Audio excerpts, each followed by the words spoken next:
وہ شکل سے شریف گھر کی بیٹی لگ رہی تھی۔ میں پاس گیا، میرے قریب ہو کر بولی، چلو گے صاحب؟ میں نے پوچھا، کتنے پیسے لوگی؟ کہنے لگی، آپ کتنے دیں گے؟ میں نے اس کی نیلی سی آنکھوں میں جھانک کر دیکھا، وہ بے بس سی تھی۔ میں نے بولا، آؤ کار میں بیٹھو۔ وہ ڈر رہی تھی۔ کہنے لگی، کتنے آدمی ہو؟ میں نے کہا، ڈرو نہیں، میں اکیلا ہی ہوں۔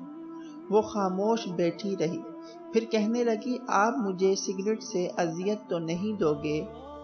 میں مسکرایا، بالکل بھی نہیں۔ پھر اس نے ایک لمبی سانس بھری، آپ میرے ساتھ کوئی ظلم تو نہیں کریں گے نا؟ آپ چاہیں مجھے 500 کم دے دینا، لیکن میرے ساتھ برا نہ کرنا، پلیز۔ وہ بہت خوبصورت تھی، معصومیت اس کی باتوں سے ٹپک رہی تھی، پھر بھی خدا جانے وہ کیوں جسم بیچنے پہ مجبور تھی۔ وہ نہیں جانتی تھی میں کون ہوں۔ میں نے پوچھا، کھانا کھایا ہے؟ کہنے لگی، نہیں۔ میں ہوٹل کے سامنے کار روکی، ہوٹل والا مجھے جانتا تھا۔ اس نے جلدی سے کھانا پیک کیا، مجھے دیا۔ میں کار میں بیٹھ گیا۔ آ کر میں اپنے آفس کی طرف چل دیا۔ چوکیدار نے دروازہ کھولا۔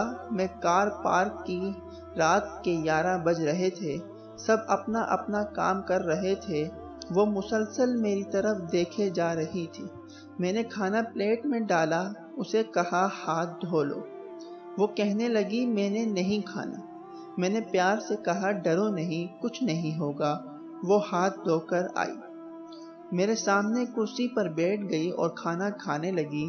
جب کھانا کھا لیا تو کچھ کھانا بچ گیا۔ کہنے لگی، یہ میں گھر لے جا سکتی ہوں؟ میں مسکرایا، بالکل بھی نہیں۔ وہ چپ ہو گئی، برقع اتارنے لگی۔ میں نے کہا، رک جائیں، میرے پاس آ کر بیٹھ جائیں۔ وہ حیران تھی، میری آنکھوں میں دیکھ کر بولی، جلدی سے اپنا کام کریں، مجھے واپس چھوڑ آئیں۔ میں نے کہا، نہیں پوچھوں گا، کیوں کرتی ہو ایسا؟ کیوں بیچتی ہو جسم؟ بس اتنا کہوں گا، چھوڑ سکتی ہو کیا یہ سب؟ وہ میرے چہرے کی طرف دیکھنے لگی، آپ پاگل لگ رہے ہیں مجھے۔ میں نے اس کی آنکھوں میں دیکھا، ہاں پاگل ہی ہوں میں، سب پاگل ہی سمجھتے ہیں مجھے۔ وہ کہنے لگی، اگر کچھ کرنا نہیں ہے تو مجھے واپس چھوڑ کر آؤ۔ میں نے اس کے سر پہ ہاتھ رکھا، پھر پرس سے 30,000 نکالے، اس کے ہاتھ پہ رکھے۔ وہ حیران تھی، کہنے لگی، میں نے نہیں لینے، آپ کیوں دے رہے ہیں یہ پیسے مجھے؟ میں نے اس کے چہرے پہ ایک تھکن محسوس کی تھی۔ وہ اپنے آنسو روک کے بیٹھی تھی، بار بار کہہ رہی تھی، مجھے بس واپس چھوڑ کر آؤ، مجھے ڈر لگ رہا ہے۔ میں نے اسے یقین دلایا، ڈرنے کی کوئی بات نہیں ہے۔ اچھا بتاؤ نا، بہت درد دیا نا زندگی نے؟ یہ سننا تھا۔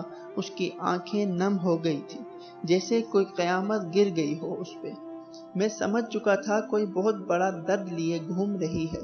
دروازہ کھولا، کانپتی آواز میں بولی، مجھے چھوڑ کر آؤ واپس۔ میں نے اسے بیٹھنے کا کہا، بتایا، میرا نام نعمان راجپوت ہے، ڈرو نہیں، خود کو محفوظ سمجھو۔ اسے جب یقین ہو گیا پریشانی والی کوئی بات نہیں تو بتانے لگی، شوہر مر گیا، 3 بیٹیاں ہیں، سسرال والوں نے نکال دیا، ماں باپ فوت ہو چکے ہیں، بھائی کوئی نہیں۔ ماموں کے گھر آئی، ماموں کے بیٹے نے میرے ساتھ زیادتی کی۔ میں نے جب مامی کو بتایا تو سب نے مجھے غلط کہا، مجھے دھکے دے کر گھر سے نکال دیا۔ دور کے رشتہ دار نے ایک بڈھے سے میری شادی کروائی، اس کے بھی بچے تھے، اس کے بچوں نے مجھے بہت ذلیل کیا۔ پھر وہ شوہر بھی فوت ہو گیا، بیٹیوں کو لیے درد بدر لیے بھٹکنے لگی، نہ چھت تھی نہ روٹی تھی، بھوک و افلاس تھی۔ سڑک پہ کھڑی تھی، ایک صاحب آئے، کہنے لگے، 1 گھنٹے کے 5,000 دوں گا۔ نہ چاہتے ہوئے ماں کی ممتا، حالات کی ستائی ہوئی، کیا کرتی آخر چل دی۔ اب ہر روز جسم بیچتی ہوں، کرائے کا گھر لیا ہے، بیٹیوں کو اکیلا چھوڑ کر آتی ہوں، کیا کروں؟ بہت بار سوچا خودکشی کر لوں، لیکن بیٹیوں کو دیکھ کر ہمت نہیں ہوتی۔ وہ رو رہی تھی، میں زمانے کی بے بسی محسوس کر رہا تھا۔ اس کے سر پہ ہاتھ رکھا، اس کو کہا، نعمان تمہارا بھائی ہے آج سے، تم اپنی بیٹیوں کو لو اور میرے آفس کے اوپر والے ایک روم میں رہو۔ وہ یقین نہیں کر پا رہی تھی۔ کار میں بٹھایا، اس کے گھر پہنچا۔ بیٹیاں سوئی ہوئی تھی، بہت پیاری تھی۔ گود میں اٹھایا، دل کو سکون ملا۔ وہ مسلسل روئے جا رہی تھی۔ مجھے کہنے لگی، آپ فرشتے ہیں، آپ کون ہیں؟ میں اسے اپنے آفس لے آیا۔ وہ دعائیں دینے لگی، جھولی اٹھا کر نہ جانے کتنی دعائیں دیتی رہی۔ میں نے اسے کہا، جا کر سو جائیں۔ اپنے آفس روم میں گیا۔ میرے سامنے وہ چہرہ گزرا جو ایک لڑکی اپنے شوہر سے جھگڑا کر رہی تھی، اسے کہہ رہی تھی، مجھے طلاق دو، تم کو میری قدر ہی نہیں ہے۔ وہ اپنا گھر جلا رہی تھی اپنی بے وقوفی کی وجہ سے۔ وہ بیچاری کیا جانے زمانے کی تلخیاں کیا ہوتی ہیں، زمانے کا ڈسنا کیا ہوتا ہے۔ میں بتانا چاہتا تھا، اپنا گھر جان بوجھ کر اجاڑنے والی لڑکیوں کو طلاقیں لینا آسان ہے، اس کے بعد جینا موت ہے۔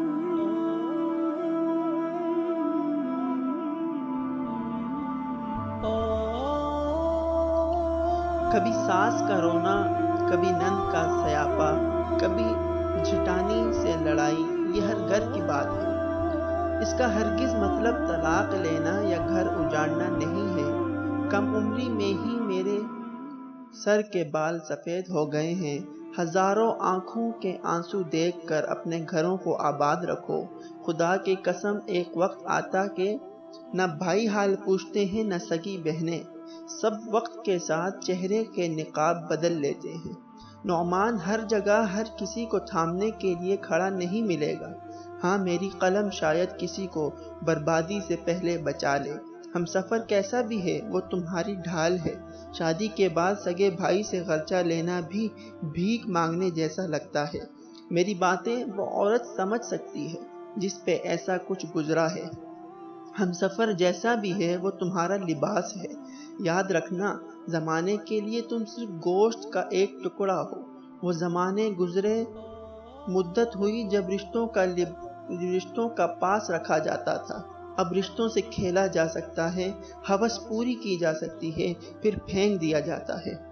ہاں، قسمت میں لکھا ہم بدل نہیں سکتے، لیکن قسمت خود لکھ بھی سکتے ہیں، صبر، برداشت اور جھک کر۔